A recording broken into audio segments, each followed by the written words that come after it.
Good morning, folks, and welcome to the Galton Fuse Morning News for Thursday, the 29th of August 2024. It is transfer deadline day -2. We're getting into squeaky bum time. My name's Colin, and here to talk through all the latest Rangers news and rumours. First of all, I've got Jack. How are you, my man? Aye, good, mate. Looking forward to getting into this morning with yourself.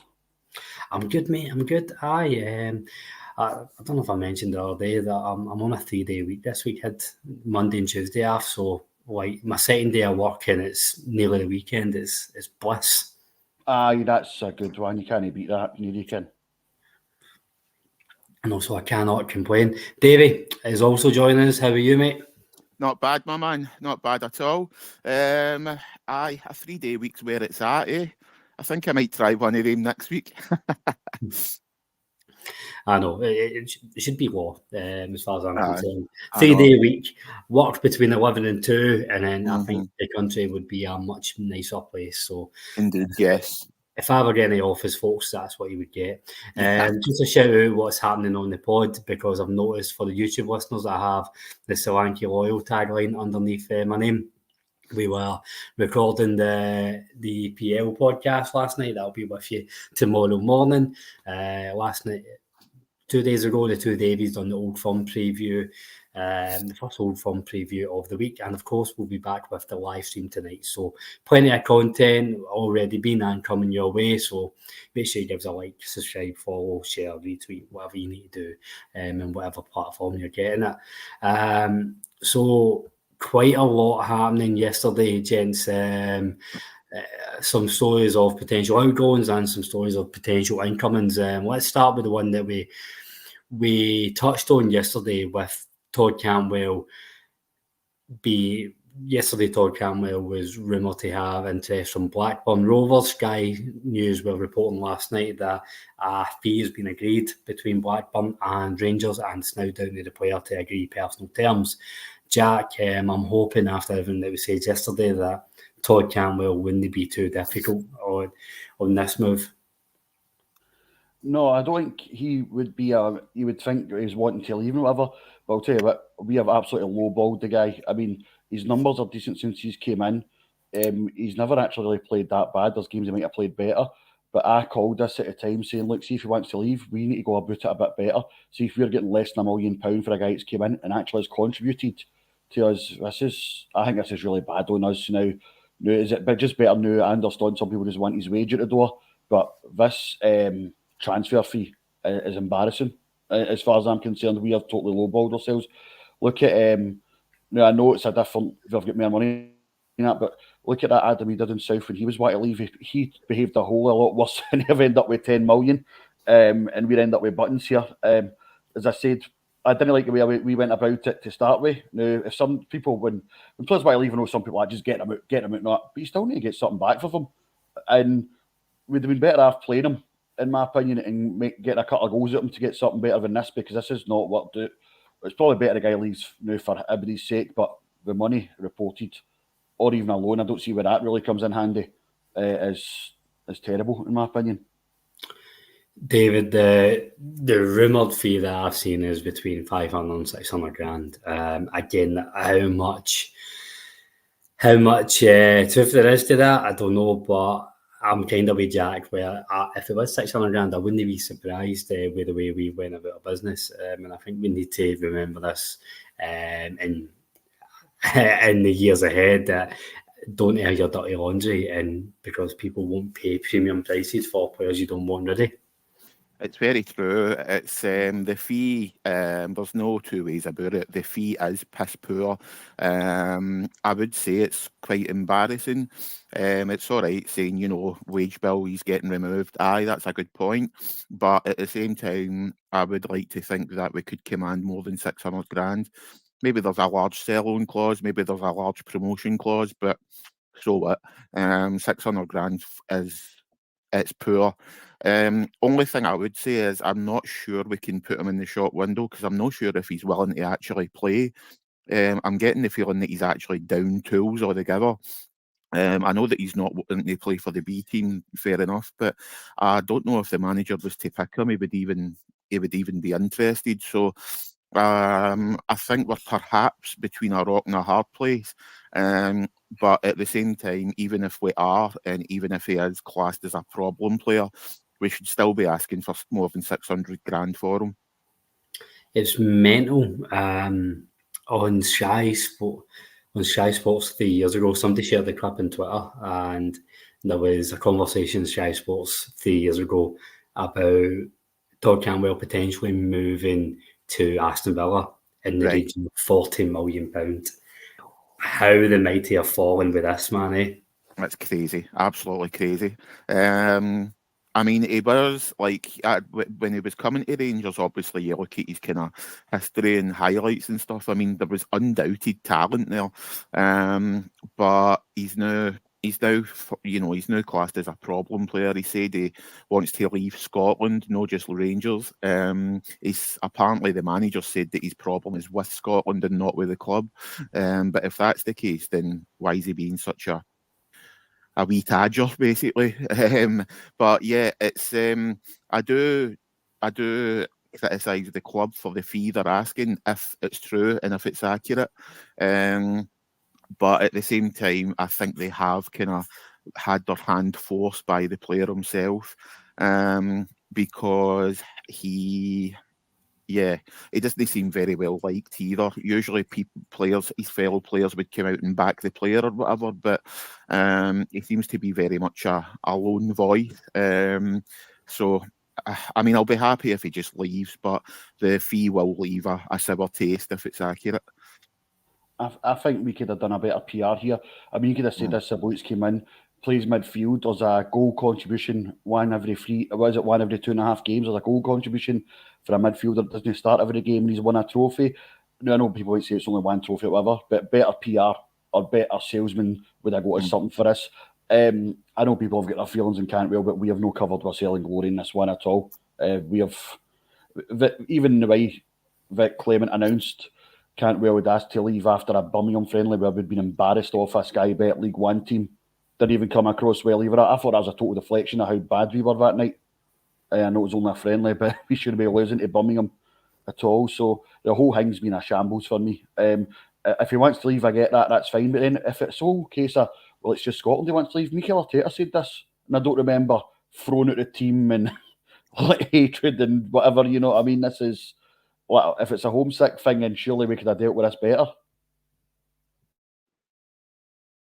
It kind of all seems to me about the thing we keep on saying when we can, and I hate comparing ourselves to Celtic, but when you look at how we do the transfer business, they are light years ahead of us. I mean, they'll consistently get, half decent money for players that they don't want. I mean, like, even just off the top of my head, Jack Hendry, like, didn't want him to go about £2.5-3 million for him. I mean, Todd Campbell, it's apples and oranges, right? But Todd Campbell's like twice the player Jack Hendry is in terms of talent and ability. And they consistently get a half decent fee for either the players they don't want or big fees for the best players. And, that listeners will probably say we're being a little bit harsh here. My frustration's probably coming from this is just a small piece of the bigger picture where we don't do well enough in the transfer window, either incoming or outgoing. So if we are maybe fixating on this a little bit, listeners, apologies, but that's the context behind it. Into the next story then, this one surprised me because I thought that all the transfer rumours would have been done and dusted after his masterclass on Saturday, but apparently Rangers have rejected a loan offer for Bejrami Nsoki from Norwich City. Davey, I'll come to you first in this one. Obviously, we had the rumoured interest for the likes of Leeds United, which I don't really think was ever a goer. Norwich City, I could see. So I'm still surprised that an offer's come in for him. I'm surprised we've rejected it. That must mean that he's in Clement's plans. Yeah, it's either that or we just want a clean break and want money for him. Maybe we're not interested in a loan, but we'll still listen to concrete offers. It's interesting that it's Norwich, because we are apparently after their winger, who's shown a bit of unrest, and they want one of ours. So I don't know if something will transpire with that and the two will kind of interlink. But at the moment, I really can't tell if Matondo's deemed as too important now, or if we just want money for him and we're not interested in a loan deal. So that remains to be seen until the business is closed. But if he stays, I wouldn't be too bothered. He has to become consistent. Last week, obviously, was brilliant, but he could go to Sunday and become, an empty jersey. I know wingers are kind of, as a species, are inconsistent sometimes, but yeah. Either he's going to go into this game on Sunday full of confidence because his future's sorted, he knows where he's playing, or we're not going to have him. But I don't think we're interested in putting him on loan. If money's offered, then yeah, I think we'll be willing to do business. But if he stays, as I say, just to reiterate, honestly, it's not something I would complain about. Jack, what's your take on it? I can... At the start of the window, I would have said we need to move on Rabbi Matondo and get better. I still think we need another winger. I don't know, even if we keep Rabbi Matondo, I still think we need another winger. So I don't know if it's a bit late in the transfer window to be moving him on when he could be an option for the squad. I think we do put a lot of focus on his wages to tailor our opinion, but just in football in terms, he is somebody that can contribute. He can contribute now. As David said, we all know he's not the most consistent at contributing, but you will get some games here and there where he does a good job. I've never thought he's a bad player. I mean, sometimes his first touch is horrific, but I don't know if that's just a kind of modern day winger where you're going to get inconsistencies like that. I don't really know what the benefit for us for putting him out on loan. If we're going to get rid of him, I'd rather sell him and get money in. I would rather have his services available than him being on loan, because I guarantee you, see if we put him out on loan and he's doing decent down in Norwich, everybody would go on that kind of Sam Lammer singer. We could be doing with him, And see, when he's your loan player, it is frustrating when somebody's out and playing well elsewhere.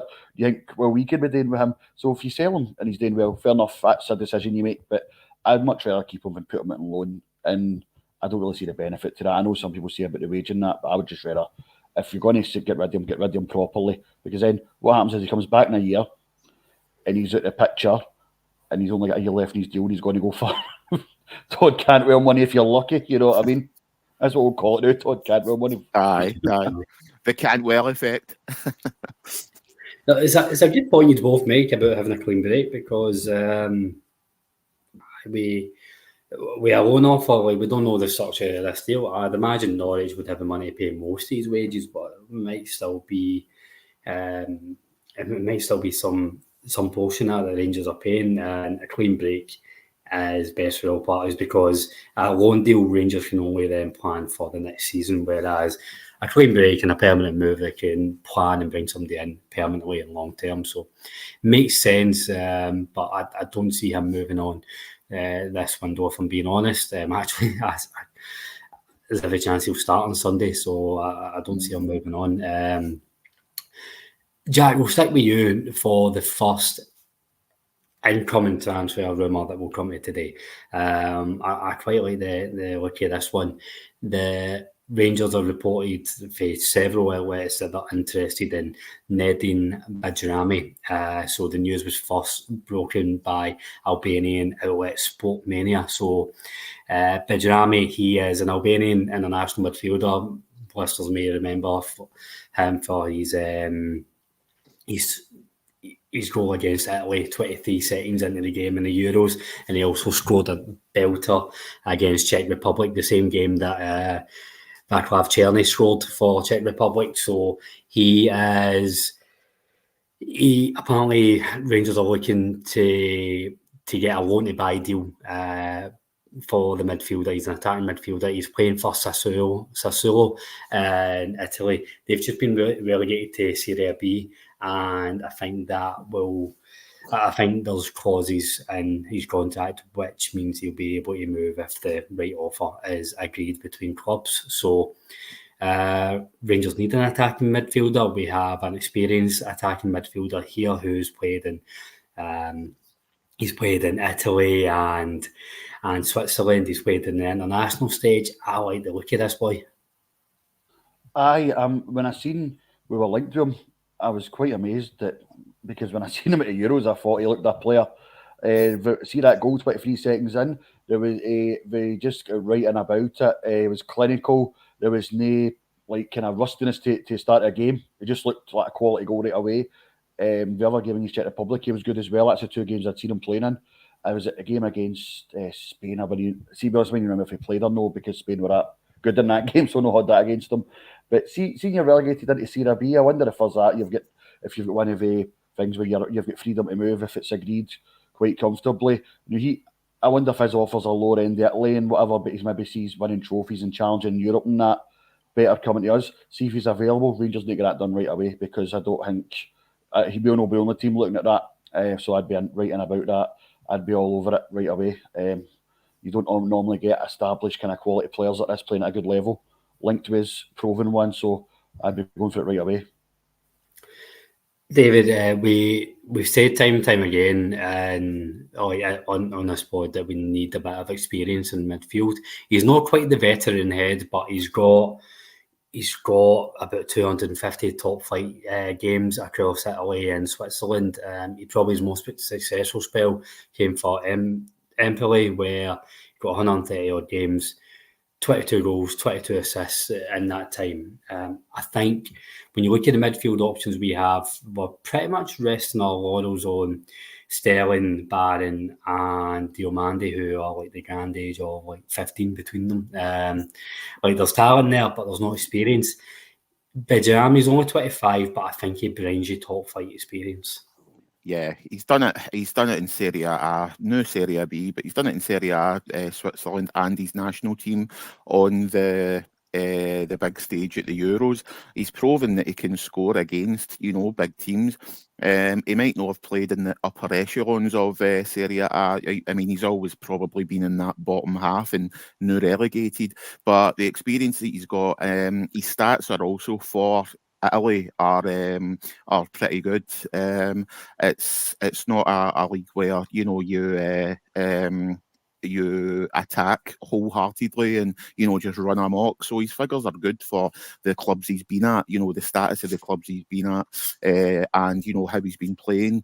I think this is a no-brainer. I have absolutely zero negatives about it, and if anybody does, I would suggest they get a lobotomy because it's exactly the type of thing we should be looking at. We're insisting on going with an attacking midfielder when we don't have one, so he would plug that hole and he would make a contribution from the off. He's got time on his side. He's not a veteran, but he's still experienced, and it would be the perfect signing for us.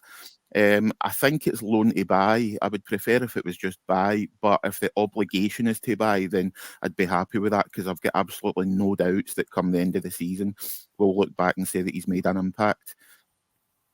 I think we're going to see more and more of these loan to buy, his obligation to buy, not just for Rangers but across Europe. Financial fair play rules, we're seeing every club use this loan to buy option just to stagger the payments. So I think that's going to be the norm in the coming years. But no, I'm with you. I really like the idea of him. He's a perfect mix of youth and experience, and he's done it at a decent level. A no-brainer for me if the money's right.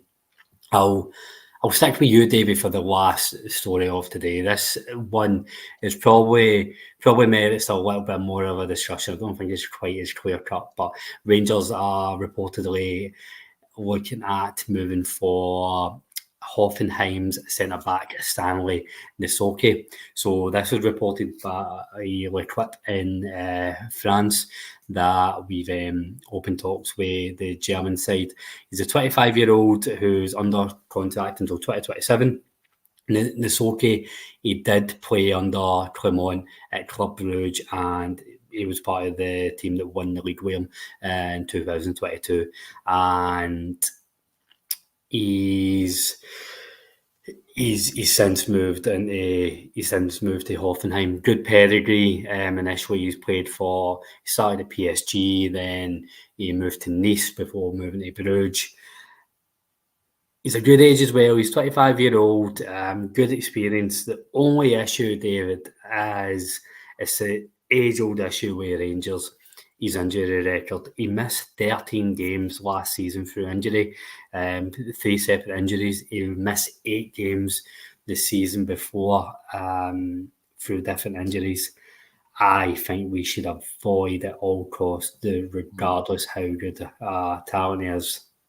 Yeah, it's just when you were mentioning him there, the first thing I thought of was that I clocked his injury record. It would be a very Rangers signing, I guess, but we need to tread carefully here. He's the type of player we need in terms of, where he plays, how he plays, where his experience. On paper, he's the perfect signing if you ignore the injury record, but that does jump out at you.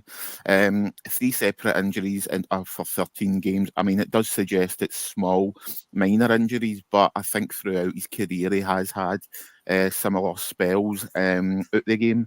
I mean, Clement knows him, obviously, so it does kind of make sense that he's going for a player that he thinks he can trust. But I don't know. I mean, for all he might be good on the ball in defence, whatever, is he going to be able to do it consistently, or is he going to be handing in a sick line every couple of weeks? I think I tread carefully, I think is the words I would use as well. I'm not totally against it, like as you say yourself, like avoid at all costs, but I would make sure that his medical was a bit more vigorous than usual, put it that way. I think it would be a good signing, as I say. I don't doubt his ability, but his ability to remain uninjured it does give you food for thought, shall we say? So yeah, I'll exercise caution on it, shall we say? But I'm not dead against it.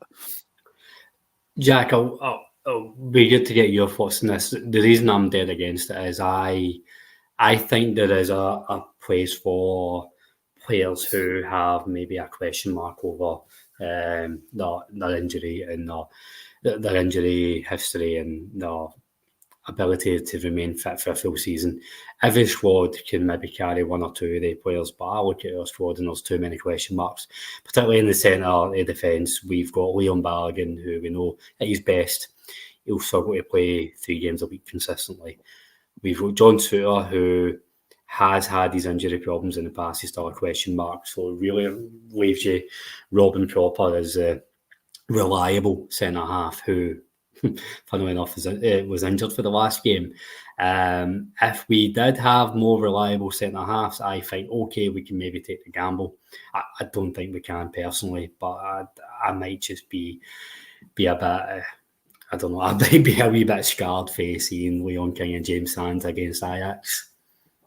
I think I get where you're coming from. There's obviously the Rangers scar tissue in injuries we've had in these areas. You need to think, right, so that's a guy where obviously he's a good player. It looks good in paper. Why is he getting linked to come to Scotland? This isn't just a Rangers thing. Celtic can get this as well. I'd say Hollander would never have been anywhere near Scotland. There was also a reason he came out to Italy and came to us. A few years before it, Celtic signed the Croatia international for Torino, Simonovic. That guy came to Scotland, you're like, why is he coming? Injured all the time. Is this just another one? I know normally we say it's a Rangers problem injuries, but when they're coming out of the leagues to Scotland, there's a reason for it. I wouldn't be surprised if he's probably been offered to Celtic as well, this guy, or if it was a thing to happen, because when they come out of the leagues, I've always got a concern. 25, 26, why you come out of the leagues now? Unlike the Albanian boy we were talking about before, he's been relegated and he's played 100 odd games there. This guy's I don't know. He's also a good player, but it's a big risk. And I mean, it's not that long ago. I know these players are there now, but you were now starting to say Hollander, Roof, Jacko at the same time. You would have guys in the same category of injury prone, and we've got a kind of clean break for that. So hopefully, moving forward, I'd rather we tried noticing guys that have got a history of being injury prone But if you're going to get guys out of that league at a good level, there's a reason for it, and that might be the risk you take. I think when you've got a settled squad, you can maybe take the gamble on one or two of these players, because we all moan about Kemar Roof and Philippe Hollander, but that first season for both of them, they added quality to the squad that they have. So that gamble paid off that first season when we went and won the league. Kemar Roof, he wasn't over-relied. We had an inform, Alfredo Morelos. We had guys like Cedric Keaton, Ryan Kent, Joe Aribo. For the defence, Philippe Hollander, Leon Balogun was very unreliable. We had Connor Golston, who was an absolute juggernaut. So we could carry the risk, and it paid off. So it does sometimes pay off. I think I think it's a gamble you take when you've got a more settled squad. In terms of the difference between him and Bejrami as well, Bejrami's got over 250 games in top flight. Nsoki, I'm just looking at transfer market here. He's got maybe about 120, and they're both the same age. It's a big difference. It's a big difference in terms of experience. He's not quite the experienced head that we'll be adding. I think he'll be a bit more raw than we'd like for a 25-year-old centre-half. Davey, I'll bring you in. I don't know if you... Oh, Jack, on you go. I was going to see the ability he's got as well.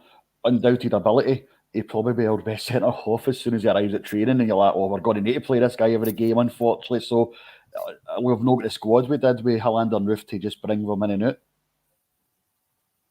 The only thing I can say in his defence is that apparently it's not just Rangers that want him. I think there's clubs in France, still in Germany, and possibly, I think they said there was a Italian club looking at him.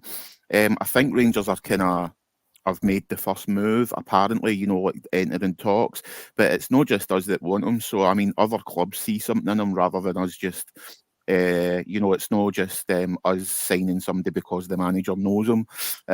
So, I mean, there does seem to be competition there. So, somebody else does see something in him. He has struggled to hold down places for the past couple of years. That's, undoubted, both through selection and forced through injury. So it's not something I would say I'm buzzing about, but I'm definitely not like totally just thinking no, stay away. That'll be a bomb scare. So it remains to be seen anyway, because I don't think there's anything concrete. I think it's just initial approach, etc. So we've got nearly 2 full days, so a lot can happen. A lot can happen. I think that's a good place to finish up for today, gents. Obviously, if anything else happens tonight, we'll have the live stream tonight to run through any big breaking news stories. But shout out to the listeners again. Thank you very much for watching. Let us know what you think in the comments of these stories, and give us a wee like, subscribe, follow wherever you get your podcasts. Also have to do is a massive thank you to my two guests. First of all, Jack, always a pleasure speaking to you in these dull mornings. Thanks very much. I'm glad I brightened your day up a bit. And thanks everybody. And maybe I need to go and learn a couple of new names by the sounds of it. These guys were getting linked with, and probably get linked with by the end of the day. It does really test your pronunciation skills. The transfer deadline day, didn't it? When you're getting linked with players from all corners of the world. Davey, always a pleasure having you on, mate. Yeah, likewise, buddy. Thank you very much again. As always, this is the perfect start to the day, and it's all downhill for here. So thanks a lot. Yeah, I know. That's talk about Rangers. What better way to start? And I hope the listeners feel the same. Exactly. Until next time, folks. Thank you very much, and we'll speak to you again soon.